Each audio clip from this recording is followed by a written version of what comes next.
Qué lindo seguir conociendo historias especiales que involucran a familias enteras, naciendo desde un matrimonio que supo encontrar a Dios en sus caminos y que terminaron en historias hermosísimas. Esta de estas últimas semanas y este ciclo Caminos de Santidad Matrimonial con nuestros amigos Leo y Pau que están por allí. Chicos, ¿cómo andan? Buenas tardes. Hola, Vero, buenas Hola, Vero, buenas tardes. Hola a tardes. todos. ¿Cómo estás? ¿Cómo va eso? ¿Cómo arrancamos Mm, allí la semana? Hoy ya es martes, así que nos toca transitar otra historia más y como siempre les pregunto, ¿hacia dónde nos van a hacer viajar en el día de hoy? Bueno, hoy nos vamos a ir para Francia, todavía en el siglo XX, con un matrimonio bastante reciente. Eh, y él es un gran científico, un genetista, que por ahí muchos saben algo de él, pero pocos conocen su historia completa. Y bueno, la frase que lo resume es que él decidió perder el premio Nobel porque quiso ganar el premio de la vida eterna. Y ahí la dejo picando para todos. Uy, picando, arrancamos nomás entonces. Bueno, con una de las frases que dijo él en algún momento, como siempre hacemos, y esta es así: no seré completamente feliz ni enteramente hombre hasta que nos hayamos unido definitivamente ante Dios. Le dijo Jerome a Berthe, la que después sería su mujer en un momento. Bueno, Jérôme Lejeune nace en 1926 cerca de París. Él nace en una familia que había quedado arruinada por la Segunda Guerra Mundial. Cuando tenía 13 años, curioso que era, descubre los autores Pascal y Balzac, y estos lo marcarían en su vida, por eso los mencionamos, ¿no? Cautivado por el médico rural que era el héroe de la novela de Balzac, decide que quiere dedicarse al cuidado de los campesinos pobres. Entonces, después de la guerra, se dedica con pasión a estudiar la medicina y sus primeras prácticas las va a hacer reemplazando por vacaciones a los médicos rurales. Muy interesante. Bueno, y resulta que tipo muy inteligente, tipo brillante, y a pesar de que se esforzaba en los estudios, cuando terminó el ciclo inicial de medicina y quiso pasar a ser cirujano, intento tras intento de rendir el final que lo convertía en cirujano por distintas razones, se daba que no llegaba al examen, perdía el tren, se lo cancelaban, no lo aprobaba. Evidentemente no era eso para él, Dios tenía otros planes para Jerome, hasta que finalmente en 1951 logra defender con éxito su tesis doctoral y su futuro empieza a encararse para un lado que él no se esperaba, cuando uno de sus profesores le sugiere colaborar en un trabajo importante que investigaba el origen del síndrome de Down. Uh-huh. Cuando Jerome acepta este desafío, ahí su camino vocacional queda totalmente delineado, como vamos a ver. Y ahora viene el siguiente encuentro importante para su vida, que fue con Birte. Sí, él se encuentra con ella en una biblioteca, le presta una lapicera y ese va a ser el amor a primera vista, ¿no? Que va a tener con esta joven danesa. Pero bueno, la relación de este noviazgo no arranca muy bien porque es mal vista por la familia católica francesa de Jérôme. Contamos que, bueno, Bert era de familia protestante, una familia muy modesta, y ella no había tenido acceso a una educación como había tenido Jérôme. Finalmente, de todas maneras, se casan en Dinamarca en 1952 y se casan por el rito católico, ya que Bert, antes de casarse, se convierte al catolicismo. Esta familia va a pasar sus veranos en Dinamarca, pero Jerome solía regresar a Francia debido a sus investigaciones, conferencias y viajes, y luego volvía a buscarlos. Se escribían cartas con Bert en ese tiempo, era una carta de amor cada día, ¿no? Cuando yo digo escribían cartas o volví a leer, digo cuántos matrimonios de los que estamos compartiendo se escribían cartas, ¿no? Él comenzaba así, mi queridita, y firmaba tu Jerome que te ama, siempre, una por día.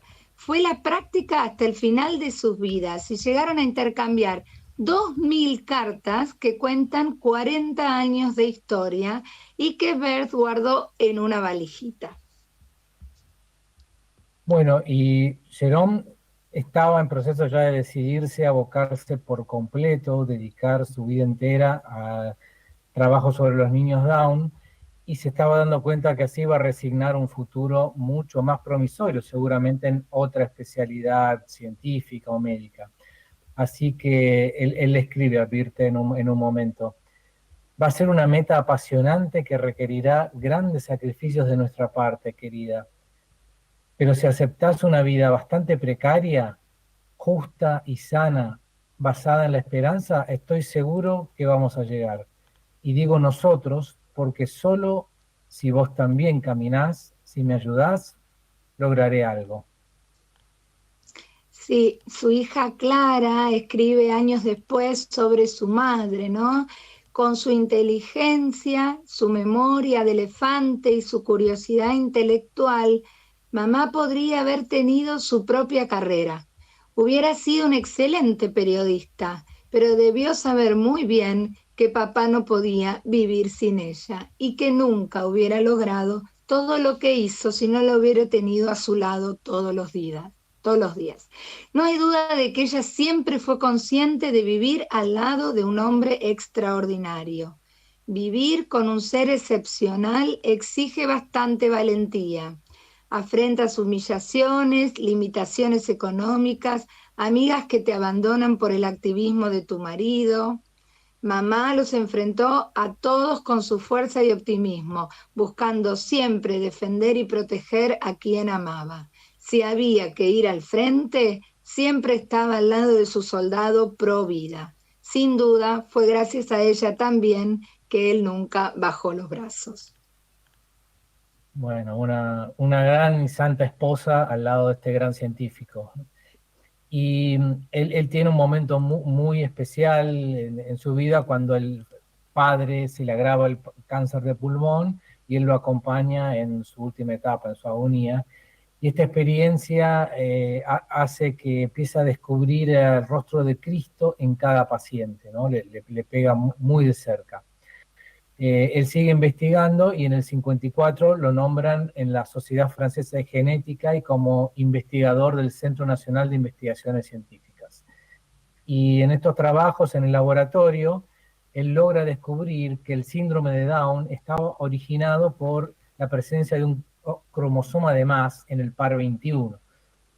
Y hacía muy poco que se había descubierto científicamente que todo ser humano tiene 46 cromosomas. O sea, todos tenemos nuestra información genética codificada en 46 cromosomas. Son 23 pares de cromosomas. Y él encontró que en el par 21, en vez de haber 2, hay 3. Y esa es la característica de todo ser humano con síndrome de Down. Este trabajo se lo publica la Academia de Ciencias Francesa al año siguiente y ahí empieza a conseguir una notoriedad impresionante y se transforma en un científico respetado, porque estaba probando por primera vez que había una relación entre una discapacidad intelectual cualquiera y una anomalía, un problema en los cromosomas. Sí, y desde ese momento él va a estar impulsado solo por la idea de encontrar un tratamiento que les dé alivio cuanto antes a estos niños Down que eran estigmatizados, ya que en el momento se pensaban que provenían o que nacían por padres que habían tenido pecados graves, madres o padres, y generalmente se les negaba una educación y algunos médicos hasta aconsejaban internarlos. En cambio, Leger empieza a ayudar a los padres a aceptar y amar a estos niños y no verlos como un enfermo. En las consultas pregunta primero el nombre del niño, se asegura de examinarlo siempre sobre las rodillas de su madre, ¿no? Una atención como especializada y ayudar a los padres a ver de otra manera a estos niños. Y él empieza a ganar gran notoriedad internacional, empieza a ser muy respetado por los científicos de Estados Unidos, a tal punto que en 1962 el propio presidente Kennedy le entrega el premio Joseph Kennedy por su hallazgo y su aporte científico. De vuelta en París, en Francia, se crea la primera cátedra de genética humana en la Escuela de Medicina, y él con solo 38 años va a ser el profesor de medicina más joven de toda Francia. Su familia, por supuesto, está presente cuando él hace su conferencia inaugural, y Jérôme quiere recordar sus raíces espirituales. Dice en esa ocasión: mi padre me enseñó que la existencia de un hombre debe regirse por dos imperativos: rectitud de juicio y entusiasmo por la verdad. Y mi madre me enseñó la grandeza de la abnegación y la fuerza de la bondad. Entonces él promete encarar una investigación ardiente y apasionada hacia el verdadero conocimiento, el cual por fin permite hacer algo por los que sufren. Sí, él empezaba a ser un investigador científico de talla mundial, ¿no es cierto? Sin embargo, todos los días seguía yendo al trabajo en bicicleta. Volvía a su casa a almorzar y estaba cada noche a tiempo para la cena familiar, año tras año. Cuando los chicos crecieron, las comidas familiares empezaron a incluir a algunos colegas de la profesión y a algunos invitados de sus hijos también. Un amigo de su hija Clara dirá agradecido: tienes unos padres extraordinarios, como nosotros decimos en árabe, vuestra casa es la casa de Dios. Sí, y este trato especial, además en su familia, con todos los que lo rodeaban, se reflejaba en su equipo de trabajo, al cual, aunque él no le hablaba directamente de temas espirituales, él irradiaba este halo muy, muy espiritual católico. Y una joven colaboradora, una becaria de su equipo, da testimonio del gran profesionalismo como cristiano de Jérôme. Ella cuenta: estoy bautizada, pero no practicaba. El testimonio del profesor Lejeune mientras atendía sus consultas me transformó. Su calor, su humildad, su delicado respeto a las mujeres, su coherencia. Descubrí que se puede ser un extraordinario científico y un gran católico. Se puede llevar la cruz y la bata blanca al mismo tiempo. La que dio este testimonio es una mexicana que se llama Pilar Calva, a la cual le mandamos un abrazo muy grande. Conversamos un par de veces con ella, y bueno, está pasando por un momento difícil por un problema en un ojo, y ella da este testimonio siempre que puede, de que Jérôme era alguien que llevaba la cruz y la bata blanca al mismo tiempo. Bueno, y con su fama internacional y la calidez que tenía, los padres lo consultaban en números cada vez mayor, cada vez más padres, y trató a miles de todo el mundo. Y además, los que no llegaba, los que no veía, se escribía con muchos otros, o sea, a través de cartas. Ayuda a las familias a entender y aceptar a sus niños con una perspectiva cristiana. Él decía: están creados a imagen de Dios y se les promete un futuro eterno que no quedará ninguna limitación, en que no quedará ninguna limitación. A pesar de su discapacidad mental, rebosarían de amor y cariño. Él será el fundador de la primera clínica especializada para pacientes Down en París y participa en crear una Federación Internacional de Médicos Católicos. Los descubrimientos de Lejeune también siguen con otras anomalías cromosómicas, con la cual empieza a ser considerado el padre de la genética moderna. Y bueno, con este impresionante renombre, Lejeune empieza a viajar por todo el mundo dando conferencias sobre sus descubrimientos y sobre los valores de un científico también, ¿no? En el 61, bueno, cuando estaba visitando, conociendo la Basílica de San Pedro, le escribe a Birte, su esposa: me avergüenzo de ver cosas tan bellas cuando pienso en el placer que tendrías y lo feliz que sería tenerte a mi lado. Es tan bueno compartirlo todo contigo. Y a él enseguida le ofrecen el rectorado de la Facultad de Medicina de París. Él lo asume, pero rechaza los beneficios que el cargo habitualmente tenía, una gran casa, varios empleados. Él le termina explicando a sus hijos que es algo muy cómodo, pero él dice, prefiero que no adoptemos estas costumbres lujosas que después es difícil dejar. Cuando uno se apega demasiado a esto, pierde su libertad. No tenemos necesidad de ese confort para ser felices. Yo prefiero mi libertad de palabra a esas ventajas materiales. Y unos años más tarde, cuando obviamente ya es muy, muy requerido por todos y renombrado, sus hijos otra vez le dicen, pero ¿por qué no aprovechás tantas invitaciones para salir con gente importante? Y él les dice, miren, es mejor estar afuera para no caer en las tentaciones. Todo ese mundo de gente adinerada es un mundo en el que no quiero entrar. Y este gran ejemplo de sobriedad va a ser su actitud permanente toda su vida. Así es, bueno, y acá tenemos nuestra preguntita que Vero les queremos dejar, nuestro, sí, la motivación para que nos compartan un poco cómo ellos lo viven. La pregunta es, ¿enseñamos en nuestra familia y entorno la sobriedad y libertad ante los éxitos que nos traen beneficios materiales?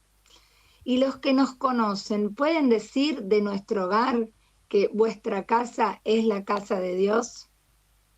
¡Uy, qué consignas maravillosas! ¡Qué preguntas, qué aristas, ¿no? Que tocamos.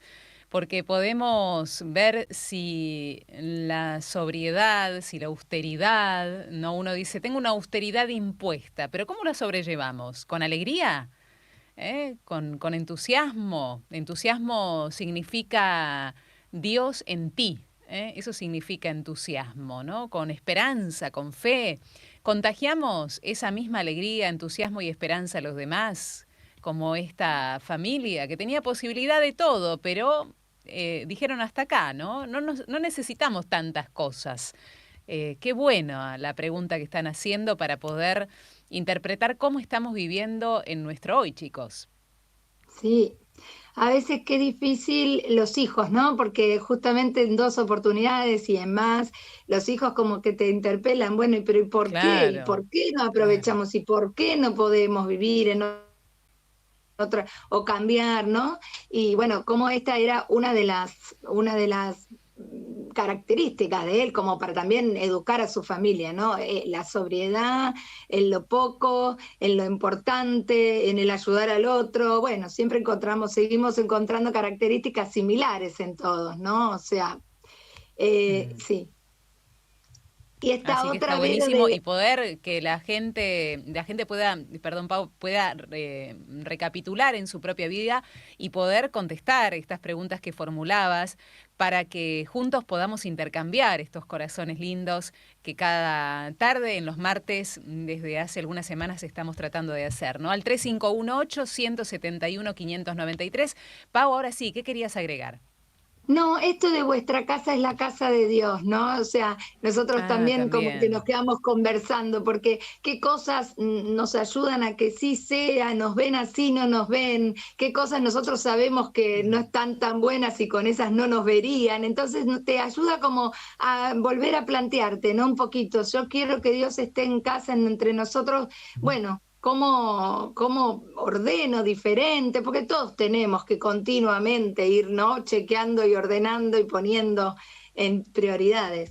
Mm. E incluso Es cierto eso. en lo profesional, la oficina, ¿no? En Jerón vemos que en él también el laboratorio, su entorno y su equipo era la casa de Dios también, aunque él no lo dijera, él irradiaba a Dios en lo que hacía. Entonces su trabajo también era la casa de Dios, él la convertía en eso. Qué bueno. Hoy ligamos esta consigna a la del inicio del programa. ¿Cómo te das cuenta que una persona cree en Dios? Y muchos contestaban por las obras, ¿no? Por las obras, además de por las Exacto. palabras, por las actitudes de vida, ¿no? Por el darse a los demás. Así que creo que Ujú. Jerome tiene mucho de ello y también su esposa. Vamos a ir a la pausa musical, segunda parte de esta hermosísima historia junto a nuestros queridos amigos en este ciclo Caminos de Santidad Matrimonial. Ya venimos. Estamos desglosando una de las historias de este libro en la segunda parte. Allí nos quedamos, chicos. Adelante. Ahí vamos. Bueno, eventualmente empieza a notar Jerome, entonces, en este tiempo, una tendencia que le preocupa en los ámbitos científicos. Lo invitan a ser miembro de una federación internacional con una carta que se titula Hacia una nueva humanidad. Y ahí eso le confirma esta nueva tendencia eugenista y empieza a temer que eso iba a llegar más rápido de lo que pensaban.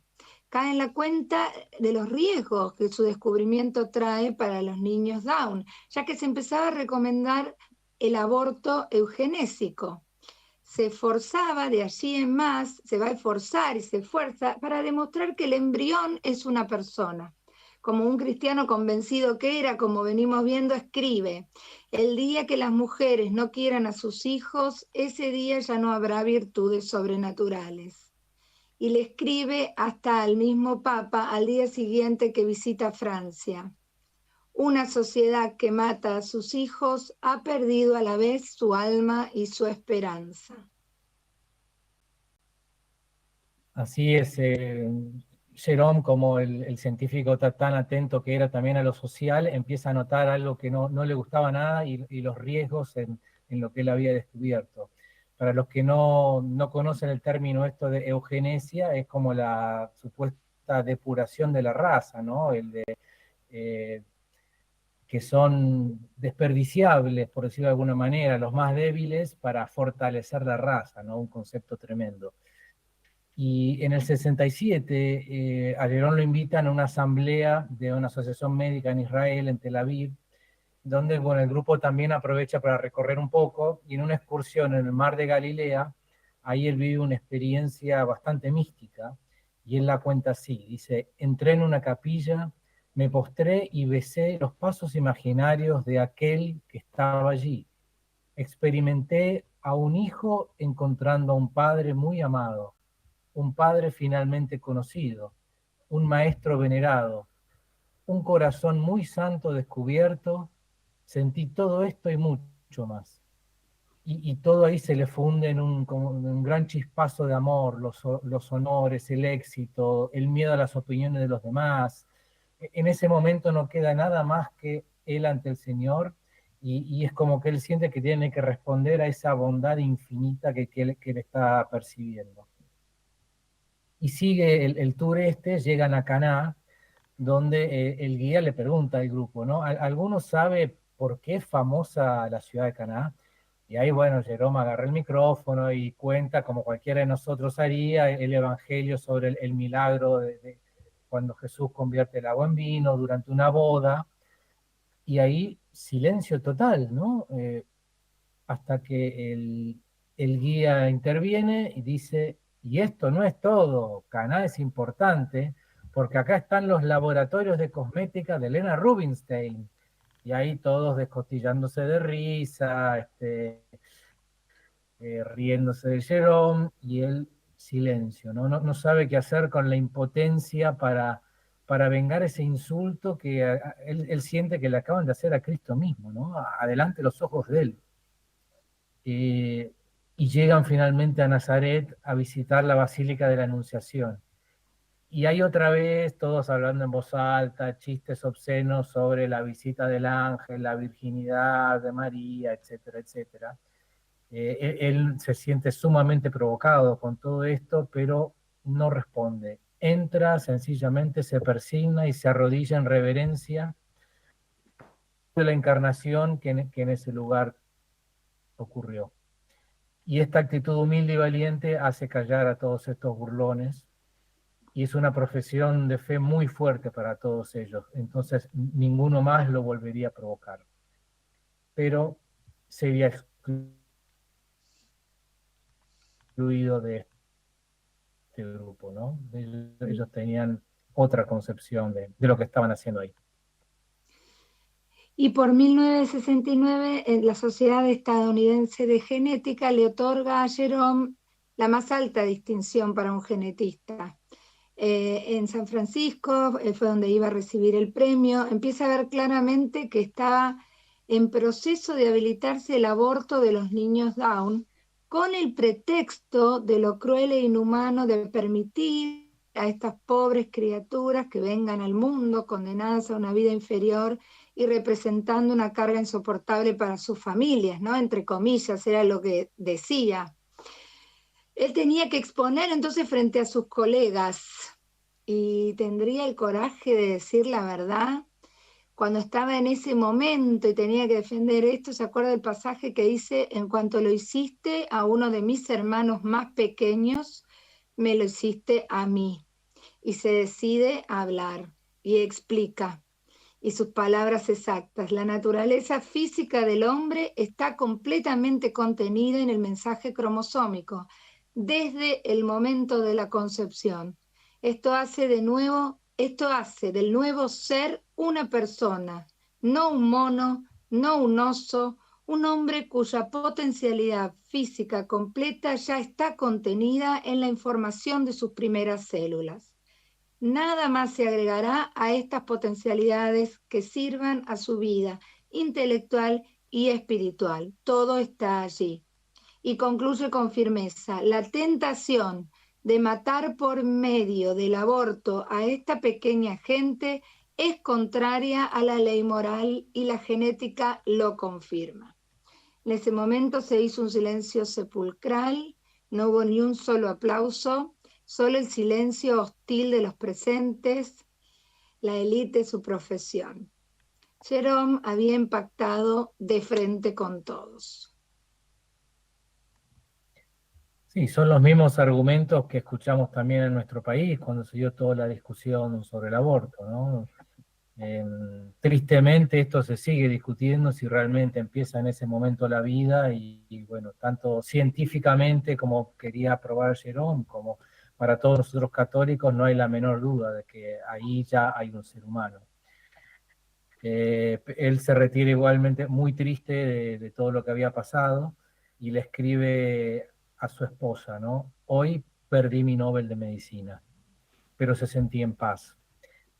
Él ya había estado 2 veces considerado para el premio Nobel, pero una vez tras otra no se lo dieron porque sentían que le iban a dar demasiado poder frente a esta batalla cultural que se empezaba a dar para promulgar el aborto en todos lados. Y así es que en 1970 el Parlamento francés propone una ley que permitía la detección y el aborto de niños con síndrome de Down. Esto fue tremendo para él. Estaban usando esto que él había descubierto para tratar de ayudar y encontrar eventualmente una cura a esta anomalía. Lo iban a usar para matar a los niños que él adoraba y que él trataba en su consultorio. Algo tremendo. Entonces se involucra directamente en debates televisivos, participa dando conferencias defendiendo a los no nacidos, y eso le genera un gran volumen de respuestas y de correspondencia de padres y a veces de mismos niños Down. Hay una escena terrible donde un joven Down llega a su oficina llorando después de haberlo escuchado en televisión y le dice con desesperación: quieren matarnos, tenés que defendernos, somos demasiado débiles y no sabemos hacerlo. Y Jerome se siente profundamente conmovido y ahí se decide más que nunca a pelear por las vidas de estos indefensos, ¿no? Los más débiles de la sociedad. Sí, y su postura tan pública provoca muchas reacciones violentas. Se lanza ya una guerra directa contra su persona, con todos los grupos marxistas, las pseudofeministas boicotaban con violencia todas sus conferencias. En una le tiraron un hígado como si se tratase de un feto. Su hija Clara recuerda ir en bici a la escuela viendo grafitis en las paredes que decían: maten a Lejeune y sus pequeños monstruos deben morir. En este contexto, sus hijos siempre le preguntaban absortos: ¿los perdonas? Y Jerome responde con calma: para perdonarles tendrían que haberme hecho daño, pero no están contra mí, sino contra la realidad que yo les recuerdo. Lo que digan contra mí carece de importancia. Pongámonos por un momento en el lugar, en situación, ¿no? Como a este gran científico le había cambiado de la noche a la mañana todo, ¿no? Alguien absolutamente respetado e indiscutido, en ser alguien que querían transformarse en alguien que querían dejar de lado y sacarlo del medio, ¿no? Porque era alguien indeseable para los objetivos que tenía toda esta nueva cultura de la muerte.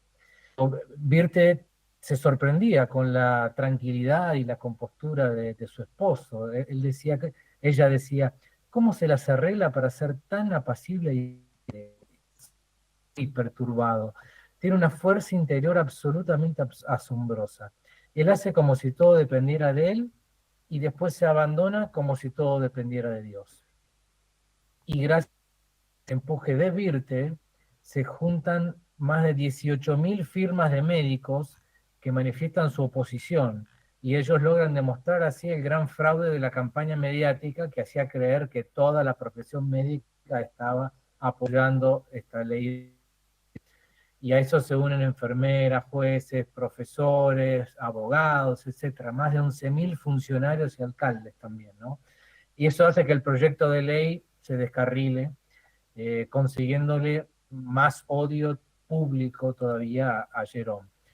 Pero él no aflojaba con su mensaje hiperclaro, ¿no? No se protege de una desgracia cometiendo un crimen. No se alivia la pena de un ser humano matando a otro ser humano. La calidad de una civilización se mide por el respeto de sus miembros más débiles. Y en 1974 él redacta y consigue difundir a través de la Federación Mundial de Médicos que respetan la vida, lo que llamará la Declaración Lejeune. Desde la fecundación hasta la vejez es el mismo ser humano vivo el que crece, se desarrolla, madura y finalmente muere. Jerome hace honor a su propia definición de liderazgo, la suma de las cualidades de intelecto, comprensión humana y carácter moral que consigue inspirar a otros. Esa definición nos encanta, ¿no? Que el liderazgo es la suma de cualidades de intelecto, comprensión humana y carácter moral que consigue inspirar a otros. Y así vivía Jerome, ¿no? Él, bueno, viaja mundialmente ahora defendiendo esta causa pro vida. Incluso en el 89 un amigo le dice, mira lo que está pasando en Estados Unidos, hay un juicio en Tennessee donde dos esposos se estaban divorciando y el esposo quería destruir 7 embriones que habían guardado congelados, y la madre desesperada decía, bueno, si no nos lo van a dar, dónenlos, pero ella no concebía que se matara a estos 7 embriones, así que si ella no nos daba luz, que se los dieran a otra madre. Lejeune no puede creer este escenario y vuela para testificar al día siguiente allá en los Estados Unidos. Es tan exitoso su testimonio que el propio juez le da la custodia a la madre y termina diciendo, estoy descubriendo, gracias al testimonio médico y científico indiscutible presentado ante este tribunal, que el feto de 8 semanas es una persona viva, un ser humano, ¿no?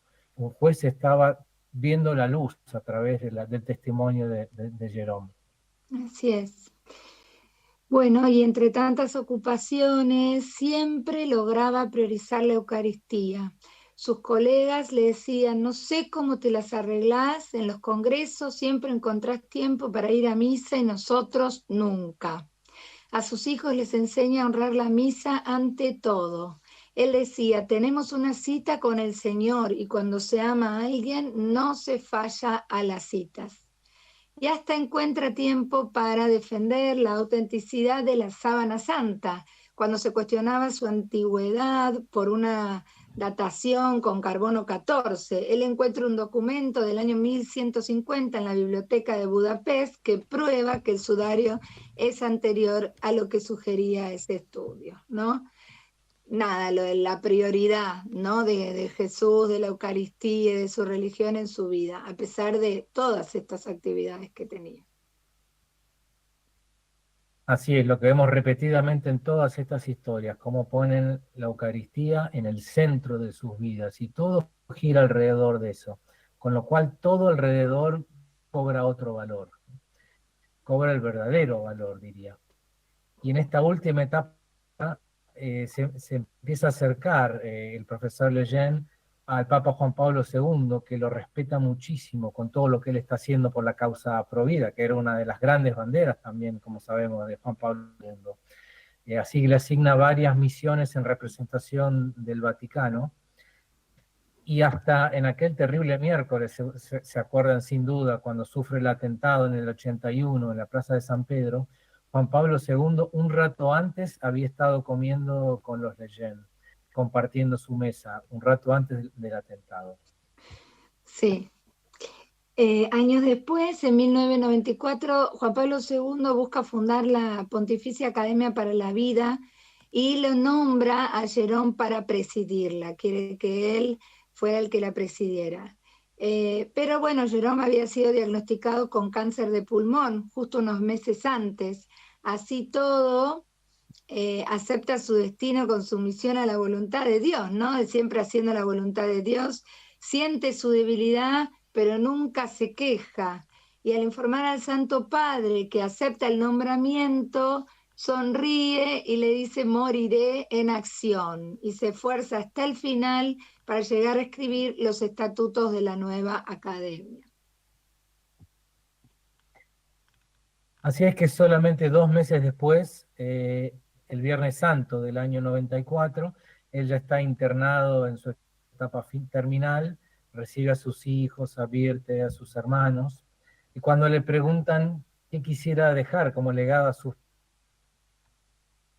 pequeños pacientes, él le dice a sus hijos: mire, no tengo mucho, ustedes ya lo saben, así que les he dado mi vida, y mi vida es todo lo que tenía. Al sacerdote que le da los últimos ritos, él le dice: nunca he traicionado mi fe, he combatido, ahora me preparo para ver al buen Dios. A la mañana siguiente llega un telegrama del Papa reiterándole su amistad y dándole su bendición, y el 2 de abril, el día de Pascua mismo, él exhala su último respiro. Hay un científico colega luterano, ni siquiera católico, Pierre Chanou, él dice: fue un sabio inmenso, más aún, un médico cristiano y un santo. Y Juan Pablo difunde un sentido mensaje, dice: una muerte como esta da testimonio aún más fuerte de la vida a la que cada uno de nosotros está llamado en Cristo. Para nuestro hermano Jerome, esta vocación fue un principio rector.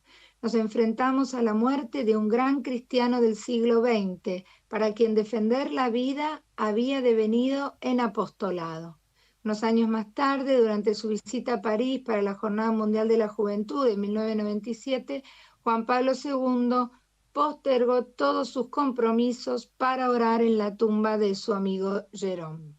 Ahí vemos como realmente esta era una causa de un matrimonio, no de una sola persona. Ella asume esa bandera, ese legado de su esposo, de cuidar, investigar y defender siempre a los más vulnerables, convirtiéndose en vicepresidenta de la GEN, y siguen unos 20 y pico de años hasta fallecer solamente en 2020, hace nada, con sus 92 años.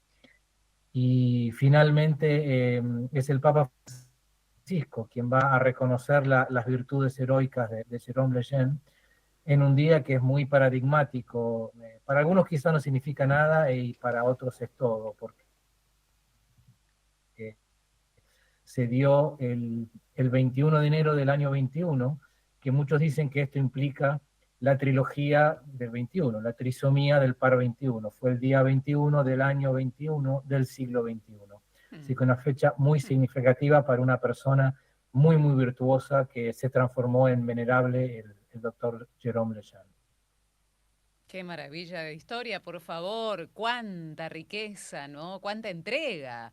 Cuánto de esa casa, la particular de esta familia, ¿no? De él y de ella también puede la gente, o pudo la gente vislumbrar el amor de Dios, ¿no? Cómo reconocían seguramente en Jerome y en su esposa el verdadero significado de ser cristiano, jugándosela con una valentía increíble y dejando de lado todas las cosas de este mundo para dedicarse al reino por el don que Dios le había dado, ¿no? ¿Qué es lo que más le sorprendió a ustedes de esta Tal cual. historia al tomar contacto con ella, chicos?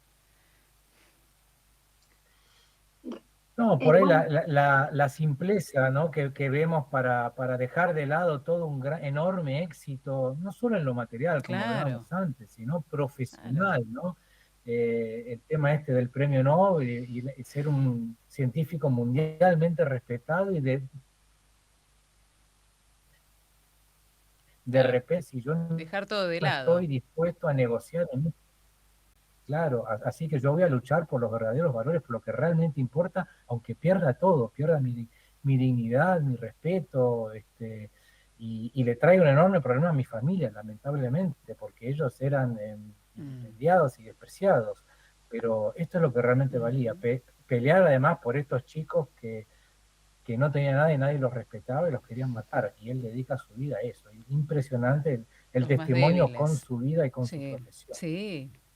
Sí, bueno, acá mensajes de Jorge, dice que nos está acompañando aquí, dice, gracias porque me ayudan a transitar esta vida y son como una escalera al cielo, ¿no? Con todos estos programas que ahora están emitiendo. Muchas gracias a Jorge, Fátima, que se reenganchó y se enganchó tarde, así que, pero está súper interesada en esta historia y también un oyente que no se identifica dónde se puede comprar, claro, el libro donde está la historia de Jerome y también la historia de muchas familias más. Caminos de Santidad Matrimonial, pueden googlearlo y ahí aparece, ¿no? También en Mercado Libre para que ustedes lo puedan conseguir. Desde el canal de YouTube, que también nos están siguiendo, escriben María Antonia diciendo, qué maravilloso este programa, muchas bendiciones, gracias. También a Fabiana, que nos está siguiendo desde el Lago Puelo, Chubut, y también envía bendiciones. Así que gracias, chicos, por el programa del día de hoy, maravilloso, esta entrega